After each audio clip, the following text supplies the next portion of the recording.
Hey everyone, welcome back to the channel. Today, we're tackling a super common, yet super misunderstood topic, salt, or more specifically, sodium. We hear it all the time: cut back on sodium, it's bad for your heart. Watch your salt intake. But what's the real story? Is sodium the villain it's made out to be, or is there more to it? Let's dive in and uncover the truth about sodium. First off, let's get one thing straight. Sodium is not inherently evil. In fact, it's an essential mineral that our bodies absolutely need to function. Think of it like a tiny, but mighty, manager inside you. It helps maintain the right balance of fluids in your body, which is crucial for, well, everything. It also plays a key role in nerve function every time you think, move a muscle, or feel something. Sodium is involved in sending those electrical signals. Your muscles also need it to contract properly. So, a life without any sodium, that's not a life at all. The problem isn't sodium itself, but the sheer amount of it we consume. The recommended daily intake for a healthy adult is generally around 2,300 milligrams. That's about 1 teaspoon of table salt. Sounds like a decent amount, right? The shocking part is that the average person consumes way more than that, often upwards of 3,400 milligrams a day, and sometimes even more. And here's the kicker. Most of this sodium doesn't come from the salt shaker on your dining table. So where is all this extra sodium hiding? The main culprit is processed and packaged foods.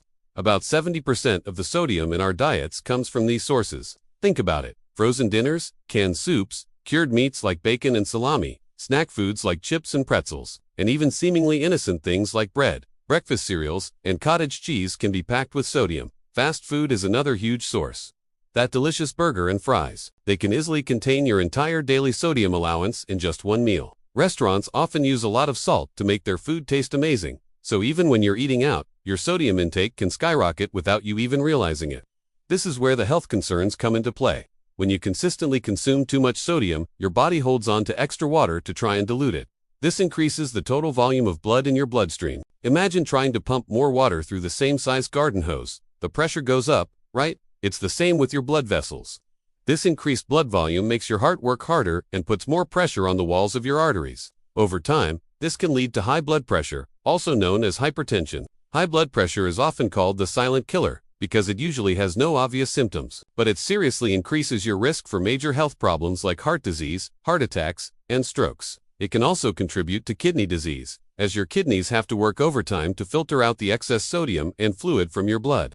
So, the link between high sodium intake and these health issues is very real and well documented. But here's where the conversation gets a bit more nuanced. Is the 2,300 milligram limit for everyone?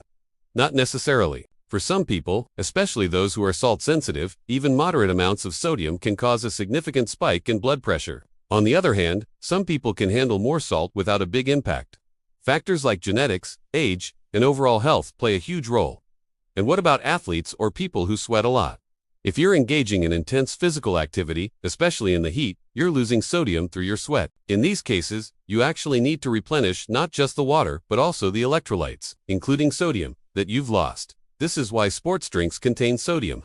For these individuals, a very low sodium diet could actually be harmful and lead to a condition called hyponatremia, where sodium levels in the blood are dangerously low. Symptoms can include nausea, headache, confusion, and in severe cases, it can be life-threatening. So, context is key. This brings us to the great debate. Is a super low sodium diet the answer for everyone? Some recent studies have suggested that going too low on sodium might also have negative health consequences, potentially affecting insulin resistance and cholesterol levels.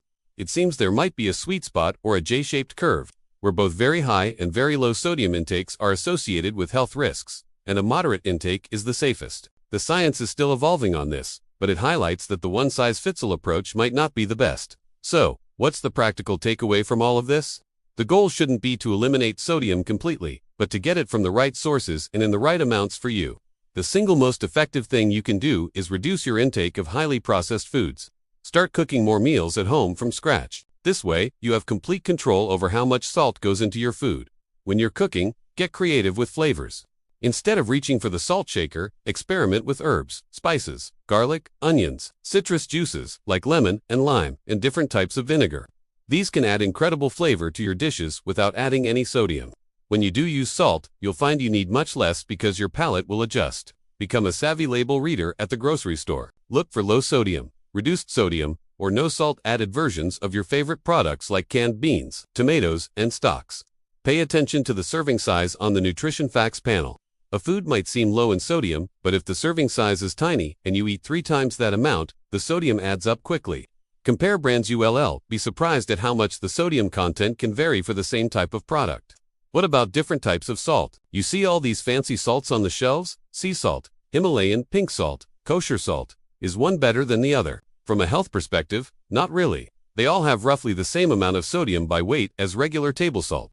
While pink salt might contain trace amounts of other minerals, the quantities are so small they don't provide any significant health benefit. The main differences are in taste, texture, and crystal size, which can affect how you use them in cooking. So, feel free to use whichever you prefer the taste of. But remember, salt is salt when it comes to sodium content. The bottom line is this: sodium is an essential mineral, not a poison. The issue is the massive overdose we get from a modern diet full of processed foods. By focusing on a whole foods-based diet, cooking at home, and being mindful of labels, you can bring your sodium intake back into a healthy range without feeling deprived. It's about finding a healthy balance that works for your body and your lifestyle. Don't fear the salt shaker. Fear the hidden sodium in the processed foods that fill our supermarket aisles. Thanks so much for watching today. I hope this cleared up some of the confusion surrounding sodium. What are your favorite ways to add flavor without salt? Let me know in the comments below. If you found this video helpful, please give it a thumbs up and subscribe to the channel for more deep dives into health and nutrition. See you in the next one.